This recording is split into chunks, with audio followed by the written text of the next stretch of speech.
60-1056, authorized settlement agreement and release of claims. Consent resolutions being introduced.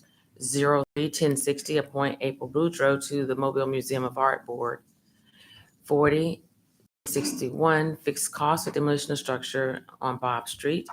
60-1062, approve award of special bonus to the engineering and infrastructure employee of the month. And 60-1063, approve award of special bonus to officer of the month. 60-1064, determine an appropriation to Mobile Bay Area Veterans Commission, a public purpose, and approve payment. CIP resolutions being introduced. 09-1065, transfer funds from District 6 capital project to grant project for traffic signal upgrades on Airport Boulevard.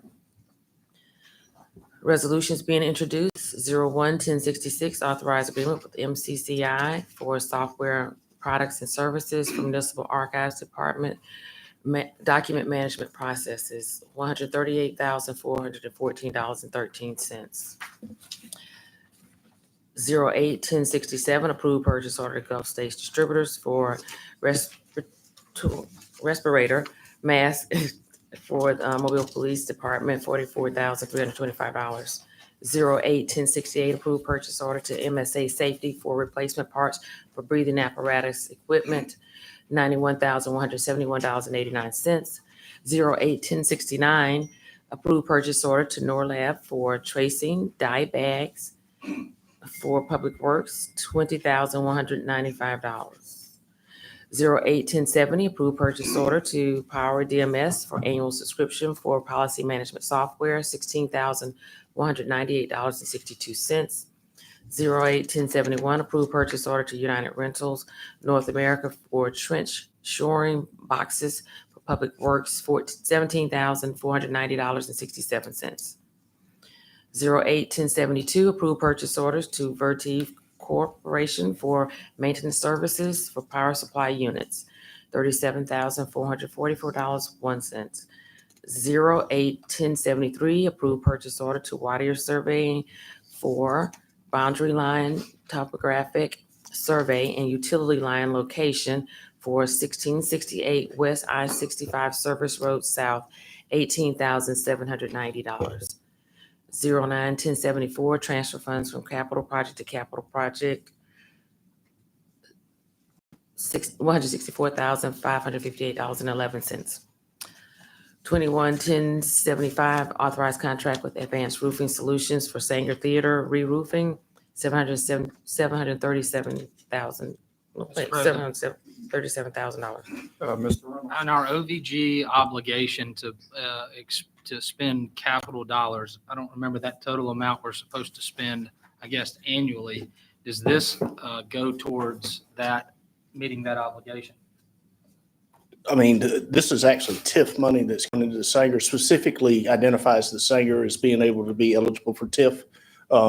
This isn't something that we agreed to OVG to take care of. We're to bring the facilities up to standard, and then they'll take over maintenance from there. But don't we have an obligation in our contract that we will spend X amount of dollars annually in capital improvement on the Sanger and the Convention Center? That we will, or OVG will? That we will. So the Sanger and the Convention Center are slightly different and there's been a capital. It's not just one size fits all. They are making a capital contribution toward it, but it's a shared expense between us and them. Now, you might be thinking about the arena. There's dedicated funds from OVG on the arena itself.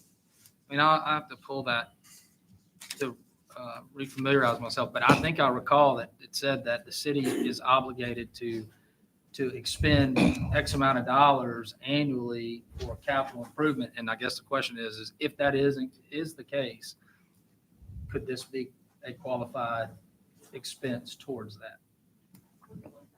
We can look at it. I mean, I don't look at it as an improvement other than just maintenance of the building. Understood. 21-1076, authorized contract with Thompson Engineering for engineering consulting services, $35,700. 21-1077, authorized contract with Southern Earth Sciences for annual landfill sampling requirements for base C&D landfill and Hickory Street landfill, $68,745. 311078, authorize the mayor to apply, accept, and receive grant assistance from the Department of Homeland Security, FEMA, in support of the fiscal year 25 Port Security Grant Program, $2,935,000. It's a 25% match. All right, Chief. Yeah, we're going to ask you to take it in consent. This is really to apply and accept the grant. It's not the actual receiving monies. I found out this morning that we've got until April 15th to get that application in, and so that we can qualify August. for the grant. August 15th? August 15th. Some of the delay in getting that to you is we had some changes in the grant department. I don't know if everybody's aware of, but Laura Engel is no longer with the city of Mobile. She's now with the county sheriff's department. I'm going to introduce Kelsey Tippery, who's now our head of our grants department. And so she's getting everything cleaned up and ready, teed up, so that we don't miss any of these grant opportunities. Okay. Speech?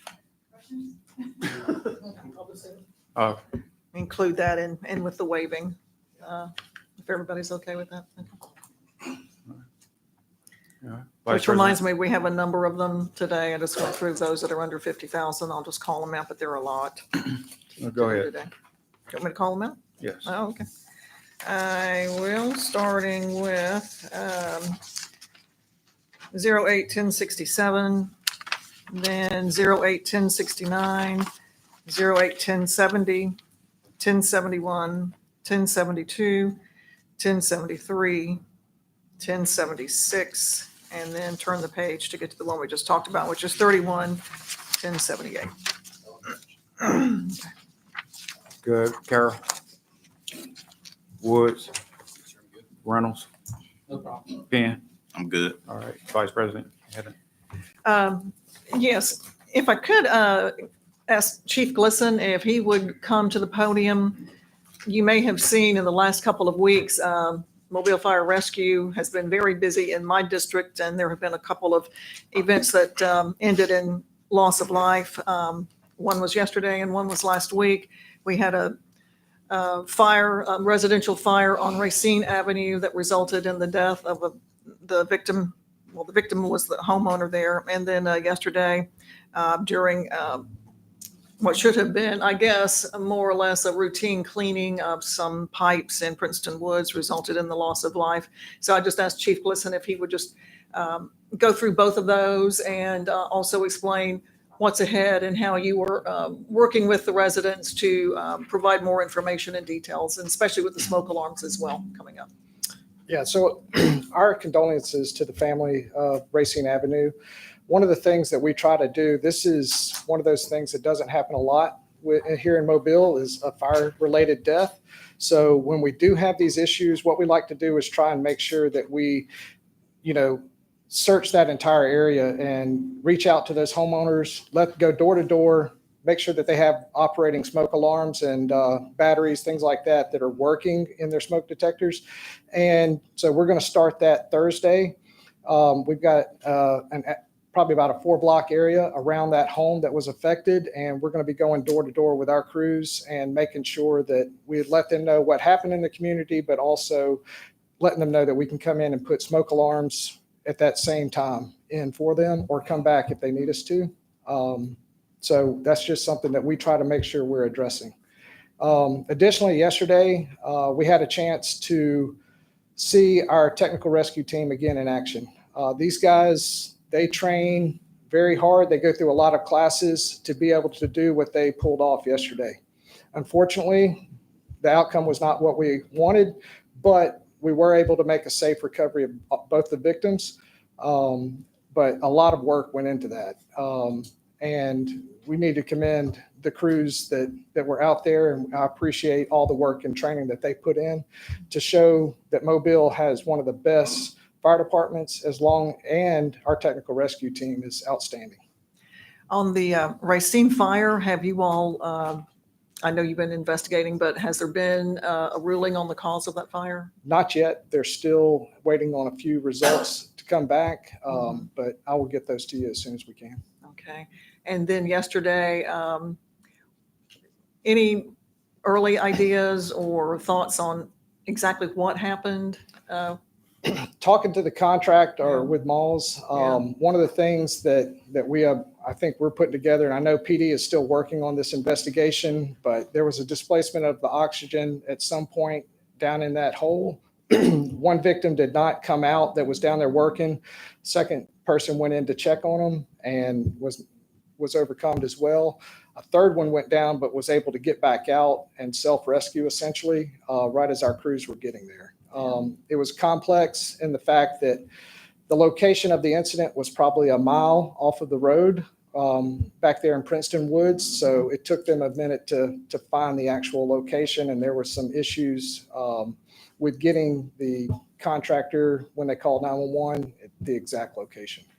Yeah, and I know a lot of the residents were not sure what was going on. They saw the fire trucks and they saw activity. What do you all do in incidences like this to try to provide that information to the people who live nearby? One of them was with the media for sure. We had our PIO, Captain Millhouse, out there talking with the media and put out a media release as soon as it did happen that we knew what we had, and that would let people know what's going on. And I got a text early on from somebody who saw it on Fox 10, actually telling me about it. So I just appreciate all that you all have done. I mean, heroic action on the part of MFRD. And then, of course, PD was there working it as well. So, combination of both teams, great work. Really, ma'am. really appreciate all that you all do. Thank you very much. So I got a call from Bud McCrory and kind of try to answer your questions. I think the media reported methane. I think that kind of floated out there a little bit. I think it was because they called Spire to come out.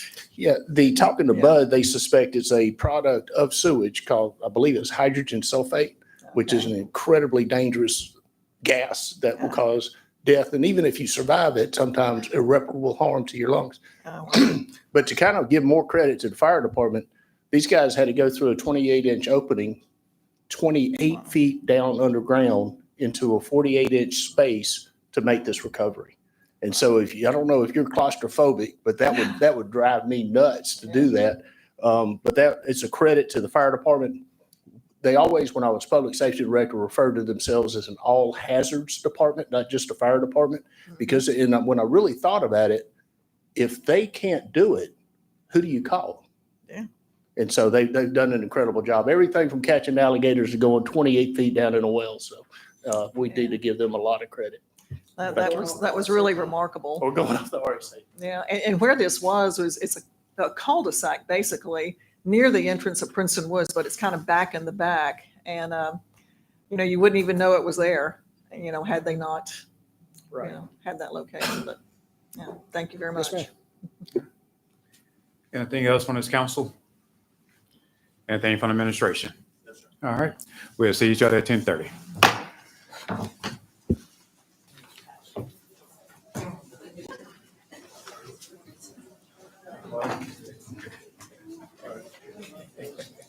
So